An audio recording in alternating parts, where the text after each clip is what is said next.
সুধী ভক্ত জ্ঞানীগুণী সাধারণ অসাধারণ ভদ্র মহোদয়গণ, প্রণাম, নমস্কার ও আন্তরিক অভিনন্দন। সবার আগে শ্রী শ্রী মা পাটনেশ্বরীর চরণে আমার ভক্তিপূর্ণ প্রণাম জানিয়ে আজকের ষষ্ঠ প্রতিবেদন তুলে ধরছি। শ্রী শ্রী মা পাটনেশ্বরীর আবির্ভাব। পৃথিবীর ধর্মগ্রন্থে এ এক নতুন সংযোজন, নতুন সৃষ্টি, দেবী মা। মহাতীর্থ শ্রী শ্রী পাটনেশ্বরী পীঠস্থান, চাঁদপুর মাঠ, পাটন বিলধার, গোসাইতলা। প্রতি বছর দোল পূর্ণিমার দিন থেকে 10 দিন ধরে চলে মায়ের মহাপূজা উৎসব অনুষ্ঠান। মায়ের পূজা অঙ্গনতলে মন্দির অঙ্গনে যাওয়ার ভৌগোলিক অবস্থান ও পথ নির্দেশ।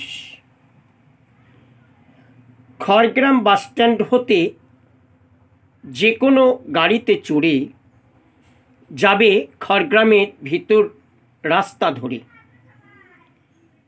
নাককাটিতলা থেকে সোজা পূবে পাবে কলগ্রাম। নাককাটিতলা থেকে সোজা পূবে পাবে কলগ্রাম।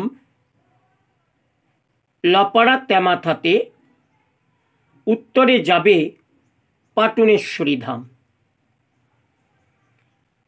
হাটপাড়া থেকে যে কোনো যানে চড়ে সোজা যাবে চলে পূব রাস্তা ধরে। যাবে গুরুলিয়ার ভিতরে চৌমাথায়, সেখান থেকে সোজা দক্ষিণে যাবে সবাই। দক্ষিণ রাস্তা শেষে তেমাথা পাবে। পূব দিকের রাস্তা ধরে সোজা গারুটিয়া যাবে। গারুটিয়ার ভেতর দিয়ে যাবে দক্ষিণে তেমাথায়। ওখান থেকে হেঁটে যাবে বিলধারিটায়। বিলধারে তালডোঙা, তিনডোঙা কিংবা কাঠের নৌকা চড়ে সোজা দক্ষিণ পাড়ে যাবে মা পাটনেশ্বরী মন্দিরে। পুরন্দরপুর হাই স্কুল রাস্তা গেছে পশ্চিমেতে, ওই রাস্তা ধরে পৌঁছাবে নদী বাঁধটিতে। গ্রীষ্মে নদী হয় হাঁটু জল, বর্ষায় নদীতে নৌকা করে চলাচল। পার হয়ে মহারাজপুর, দোলতলা, রায়পুর তেমাথায় সোজা পশ্চিমের রাস্তা দিয়ে যাবে গোয়াই নদীটায়। আবার কান্দি বাসস্ট্যান্ড হতে যে কোনোভাবে উত্তরের রাস্তা দিয়ে বোলতুলি, বালিয়া যাবে।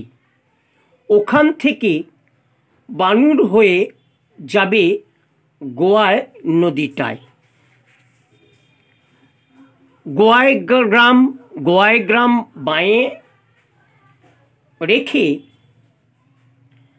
সোজা রাস্তা ধরে যাবে। সামনে গিয়ে কলগ্রামের তেমাথাটা পাবে। তেমাথার উত্তরের রাস্তা ধরে গিয়ে পূবে পাবে যমুনী গ্রাম। গ্রামে ঢোকার আগে উত্তরে পাবে মায়ের স্থান, মায়েরও ধাম। আবার গোয়াইগ্রাম বাঁয়ে রেখে হেঁটে যারা যাবে, কিছুদূর গিয়ে ডানে যমুনির রাস্তা পাবে। ওখানে আল রাস্তা ধরে যাবে যমুনী গ্রাম। গ্রামের সকলেই দেখিয়ে দেবে শ্রী শ্রী মা পাটনেশ্বরী ধাম।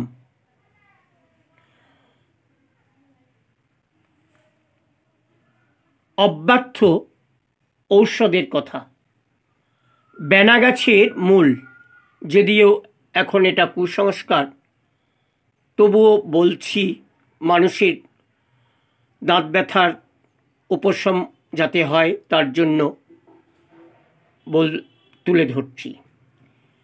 প্রকৃতই যদি দাঁতে পোকা লেগে ব্যথা হয়, কষ্ট পান, তাহলে বেনা গাছের এক টুকরো মূল মুখের ভিতরে ব্যথা দাঁতের পাশে ভরে নেবেন। আর কিছু মূল তাবিজে পুড়ে নিয়ে মুখের দিকে দাঁতে ব্যথা, সেই ব্যথা দাঁতের গালে 3 বার মা পাটনেশ্বরীর দয় বা জয় দিয়ে লাল বা কালো কাঠ দিয়ে সেই দিকের হাতে বেঁধে নেবেন। পোকা লেগে দাঁত ব্যথা হলে অবশ্যই কমে যাবে, কষ্ট দূর হবে। মাছ, মাংস, ডিম ও মিষ্টি 3 দিন খাবেন না। ভালো হলে যত দূরেই বাড়ি হোক না কেন, প্রতি বছর মায়ের 10 দিন ধরে পূজার যে কোনো দিন একবার চলে আসবেন মায়ের অঙ্গনে, ফল ফুল মিষ্টি দিয়ে পুজো দিয়ে যাবেন। পিকনিক স্থান শ্রী শ্রী মা পাটনেশ্বরী পীঠস্থান। আসুন পাটন বিলধারে মায়ের মন্দির অঙ্গন পাশে মুক্তাঙ্গনে মায়ের চরণে আশা আকাঙ্ক্ষা জানিয়ে পিকনিক উৎসব করুন। তালডোঙা, টিন ডোঙা বা ডিঙি চড়ে পাটন বিল জলে বাঁচ করুন। পাটনের জলে পুণ্য স্নান করুন। সুপ্রভাতের সূর্যের রক্তিম আভায় পাটন বিলের অপূর্ব শোভা দেখে আনন্দ উপভোগ করুন।